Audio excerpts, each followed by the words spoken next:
welcome back to Love and Life's Journey. I'm Chantel, and today's video is a solution to a problem that has been bugging me for a long time, and I have a feeling that a lot of you may have this same problem. This is what it is. It is the mail. It seems to create chaos on my kitchen counters, and I'm really tired of it. So I needed a way to organize the mail. So this is the space that I would like to use for organizing our incoming and outgoing mail. And this is the hallway that goes from the house out into the garage. And so this is where we all go in and out. So I thought this would be a perfect wall for this. However, because of this thermostat that's on the wall, it's kind of an odd configuration, and I didn't want to take the time and spend the money to go shopping and try to find something the exact measurements that would fit, that would be exactly what I wanted. So I decided to come up with my own solution, create something with products from the Dollar Tree. And so this is a modular mail system that I think is going to work great, and I am going to show you how I put this together just using products from the Dollar Tree and a few items from Walmart. So this is just a part of my mail center that I've completed so far. There's going to be some more modules or components to this that's going to go up here, and so because this space is weird with this thermostat in it, it's kind of coming together a little bit piece by piece. But I have a plan, and I don't want to put up the whole thing in one video, how to make it, because it would just be way too long. So I'm going to be breaking it up into about 3 or 4 different tutorial videos on how to make the components of this. And so today's video, we are going to focus on this chalkboard sign and also this little supply caddy with the hooks and the basket. And so I'll show you how to make those, and then you can catch the other videos. I will put those in my Dollar Tree DIY playlist so that you can watch those and see all of the components. Some of those videos are not created yet. They will be going up in the next few days or week or so, and so be watching for those. But for now, let's get started on these 2 components, and I'll show you how to make them with just some items from Dollar Tree and a couple things from Walmart. So let's get started. This is a list of all of the supplies that are needed to make all 4 of the components that are shown in this video. But as I go along, for each component, I will list out the items needed for just that component as well. First, we're going to start with the chalkboard sign. And for this, you are going to need one of the 8x10 picture frames from the Dollar Tree that has the mat inside of it. So it's actually a little larger than 8x10, the glass area is. You'll also want to pick up one of these Jot chalkboards. And I found this in the crafts section, but I've also seen them in the toys section at Dollar Tree. And also in the toys at Dollar Tree, you'll find one of these tumbling tower games. You just need 1 box of those. Because we're only going to use 6 blocks for the chalkboard, but we will be using some more of those later on. And you will also need 1 package of the nautical rope from Dollar Tree. So for all of my components, I'm going to be using the same base color of paint. I'm going to use this spray paint from Rust-Oleum in the color of Heirloom White, this Waverly chalk paint in the color of Truffle, and also a clear sealer, and I chose a satin finish. And you can find all of these things at Walmart. So first we're going to glue together our tumbling tower blocks to make the chalk holder, and I'm just gluing 3 blocks together end to end. I'm using wood glue just because I have it on hand. You can use like a tacky glue or Gorilla hot glue, but just make 2 rows of 3 blocks and glued together end to end. Then we're going to take our 2 rows and we're going to glue them together, putting 1 on top of the other, but one is going to be standing up and the other one laying down. So you basically get like an L shape once they're glued together.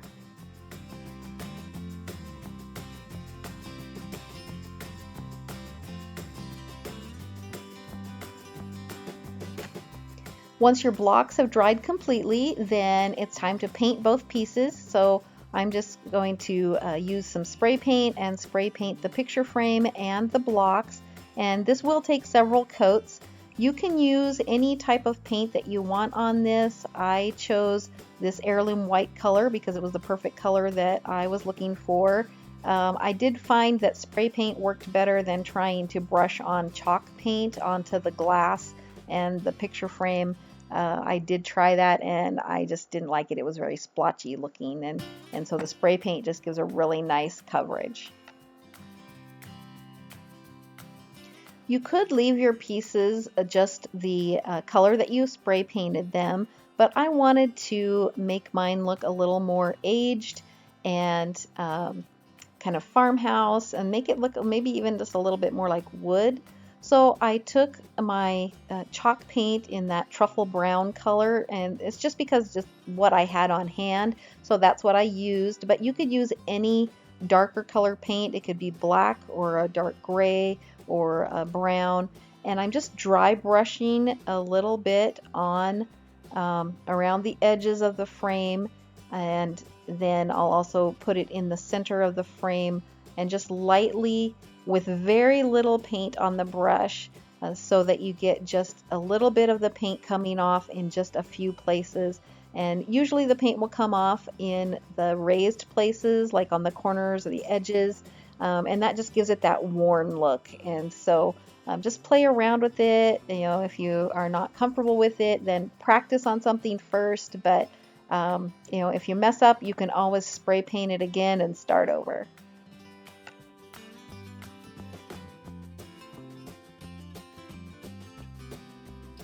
You'll also want to dry brush a little of the dark color on your chalk holder that we made too, so that it all matches. When your paint is dry, then just go ahead and spray both your pieces with a coat of your clear sealer.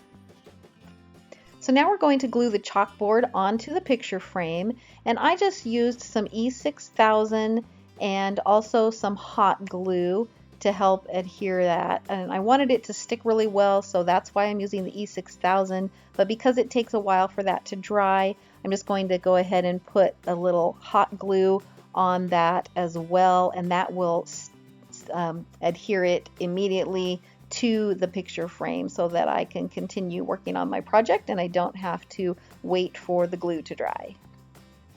I really didn't measure all of the sides. I kind of eyeballed it. But if you are more comfortable measuring it, then you can mark that out and then just glue your chalkboard on. And I placed my chalkboard a little closer to the top of the frame so that there would be a little more room to put the chalk holder.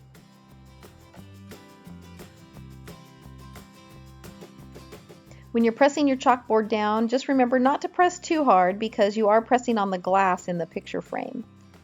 Then the next step is to add the chalk holder, and we're just going to glue that along the bottom of the frame and kind of center it underneath the chalkboard, and make sure you glue it so that the little lip is facing up so that that keeps the chalk from rolling off. And again, I'm just going to use some E6000 as well as a little bit of hot glue to put this on.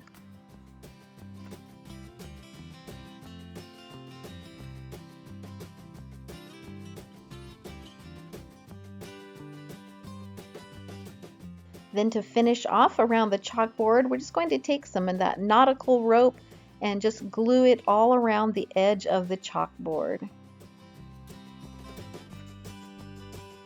I love how this just finishes off the edge of the chalkboard and gives it a farmhouse look.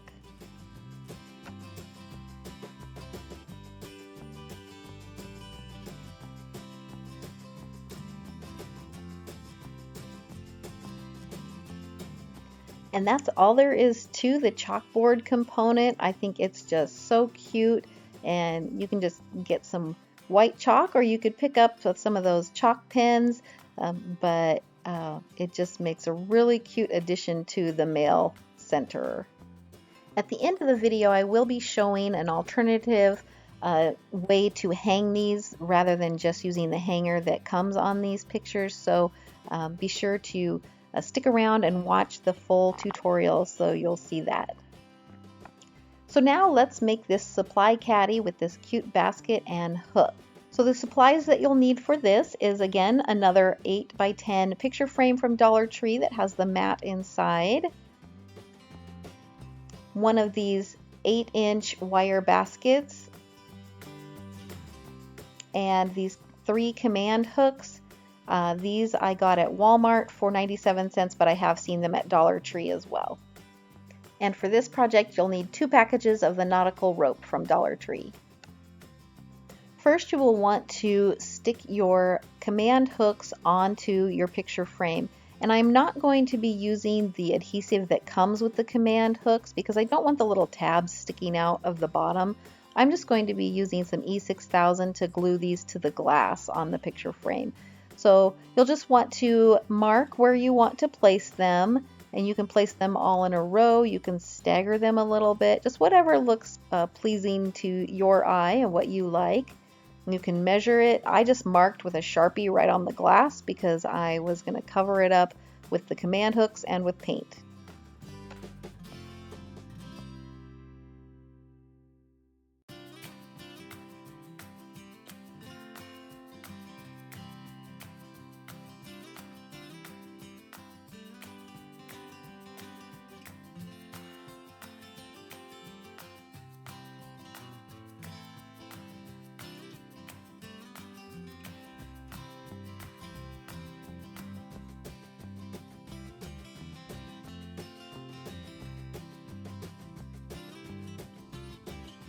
So I set my picture frame with the hooks on it aside to let the glue dry, and now I'm going to take some pieces of the nautical rope, and I measured around, and I'm using about a 28-inch piece of nautical rope, and I'm just going to weave it in and out of the basket so that I can make this look more like an actual woven basket than the wire basket. And so I'm just going to continue around, and I glued the rope in several places just to help hold it to get it started, and then I just went in and out and all the way around the basket. This does take a little time to do, and if you prefer, you could just glue the rope on without weaving it around, or you could just leave the basket as a wire basket, and I would probably spray paint it the same color as your picture frame, but it's really just up to you and what you like. I decided to weave my rope in and out for a couple of reasons. The first one was that I didn't want the wire showing on the inside of the basket as much, so I decided by weaving it in and out it would help cover the wire in the inside of the basket as well as the outside. And then also I just felt like it would give it more of a farmhouse look, and so that's why I decided to weave mine.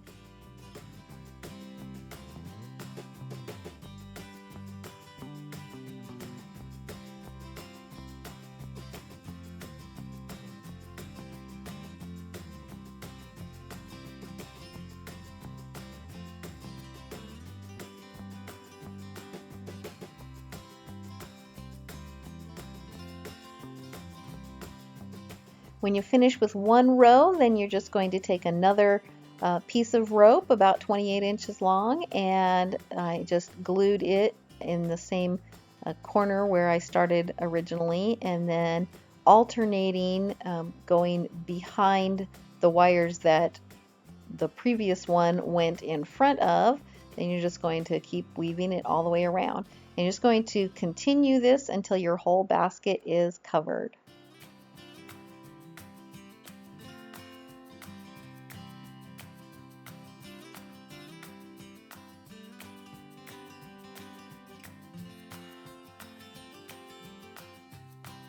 Once the basket was covered, I just cut one more piece of rope, and I'm gluing it on top of the wire that goes around the top of the basket.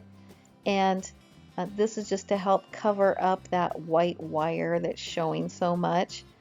When I get around to the back of the basket, I'm actually going to glue the rope a little bit forward toward the inside of the basket for a couple of reasons. One, that will help cover the wire a little bit better from the angle that you're looking at it, but also it makes the back of the basket flatter for when we glue it onto the picture frame.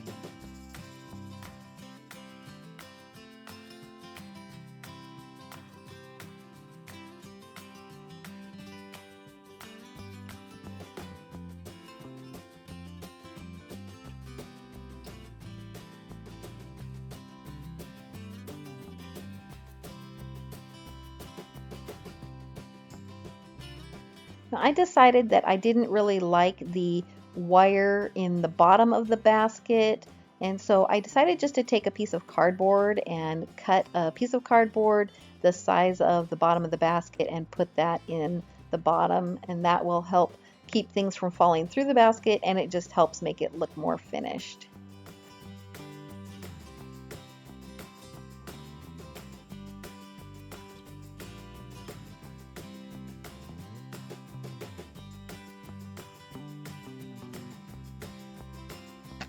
Once the glue has dried on your hooks, then just spray paint the picture frame and the hooks with your spray paint, and then distress it using the dry brush technique that we used on the chalkboard sign.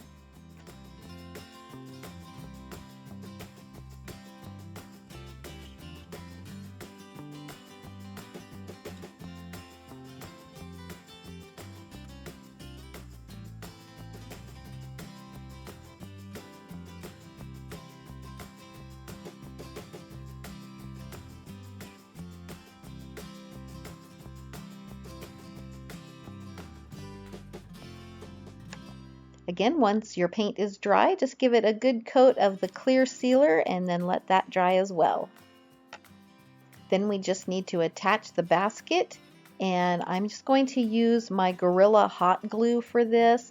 The hot glue sticks in the rope really well, and I think this will adhere it just fine. And so I'm just going to use a generous amount of hot glue and center the basket at the bottom of the frame.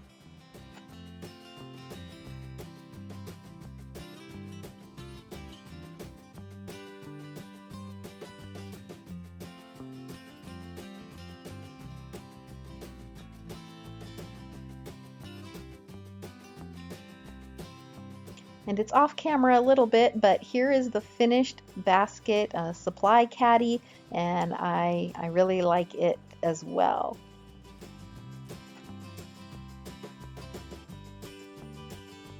So you could just use the hangers on the back of the picture frames to hang these, but I wanted them to be a little more sturdy, and I also didn't want them to pivot back and forth, so I bought some of these picture hanger command strips, and they're just basically Velcro strips that adhere to the wall and to the picture frame.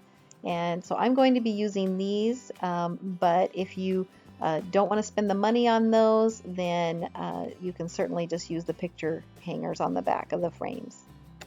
I found it necessary to cut a piece of foam board and glue up against the frame on the back of the picture so that I would have a large enough area to stick the command strips onto, and the foam board was perfect. It just made it flush with the frame, and then I could easily stick the command strips to the back of the frame. And I put them partially on the frame and partially on the foam board that I had glued onto the frame, and so this made it even sturdier.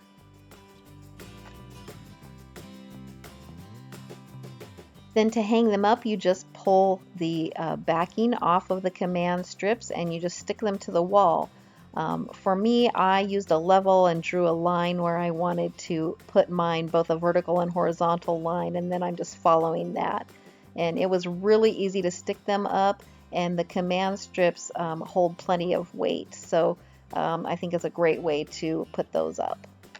So here are the first 4 modules, and in the next video I will be showing you how to make the mail pocket modules for this modular mail center. I'm loving the way this is looking. Like I said, this is just the first 4. I have at least 8 that I'm working on, and I don't know that I'll put all 8 up in my space, but I want to show you how to make all the different kinds.